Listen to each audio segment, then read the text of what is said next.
everybody, welcome back to Markers of Monsters 4, day 21. Can you believe it? I certainly can't. Well, today is Phantom Friday, so pardon me, let's get right into it here. As you can see, I am starting to draw up a nice little phantom or specter there.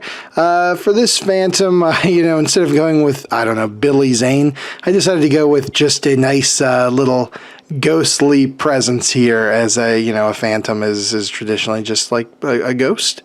So let's do that. It's a real simple one, just with the cloak and the hood and the skeleton skull face in there in the background. So pardon me, sorry about that.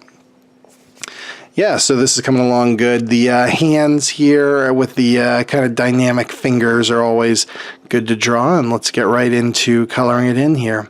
Now, I've drawn plenty of ghosts in my time. It's just one of those things that ghosts, phantoms, specters, all that kind of stuff, and the horror genre, they go hand in hand. That might be one of the oldest horror tropes that exists. Every culture since the history of culture has had some kind of idea of afterlife and what creatures that can come back from that, or hauntings, stuff like that. So it's very old, and that makes it kind of neat. There's lots of stuff about ghosts out there. Anymore, I'd say that ghosts are kind of big business to an extent. I mean, you've got with so many, you've got ghost tours in pretty much every major and minor city in America.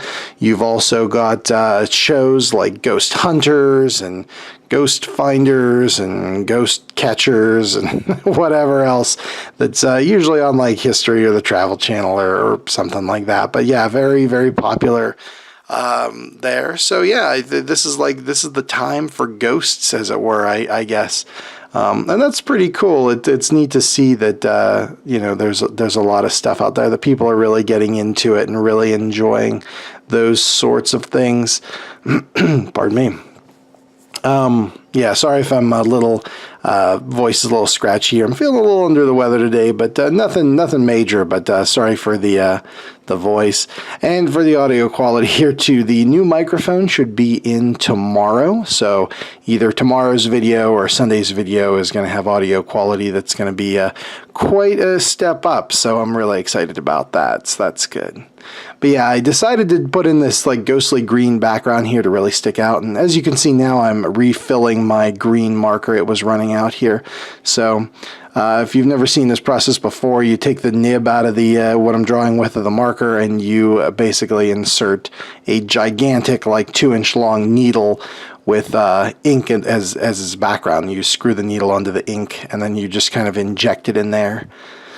Then with a little bit of teal blue here, I'm just kind of drawing these like, whoa, crazy lines here, just to give it a little bit of I don't know, some life or character or whatever. But yeah, this was a pretty simple drawing to do, and sometimes those are the best for me because they're a lot of fun. They get done nice and quickly, and I'm not really worrying too much about tons and tons of detail.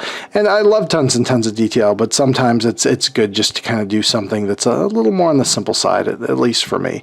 It helps my sanity stay in check. So that's good. Let's fill in those eyes there and give them that kind of haunted, like, skull visage on the face. That's good. Like I talked about in the last episode with the Headless Horseman, I have that little toy horse and animals. I also have a plastic skull that I got from Target a couple of years ago, and it was on sale after Halloween for $5, and it's been one of my the best things I ever got, because it really helps. You can draw skulls from any angles. It has a hinged jaw, so you can deal with that. And yeah, the stuff like that is always good for an artist to have in their studio. I call my skull Dana Scully, so that's for me a lot of fun. Little X-Files reference there.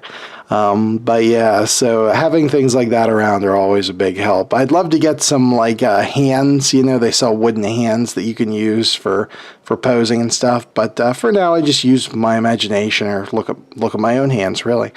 So that's good. And then, the cloak here, I again didn't really make it too elaborate or anything. Just a very simple picture, but sometimes those turn out great. So let's finish up here. add in a little bit of highlights in the name, and take a look at the scan. And very cool. I enjoyed this a lot, and I hope you guys did too. Like I said, the new microphone will be in tomorrow, so we'll see how that works out.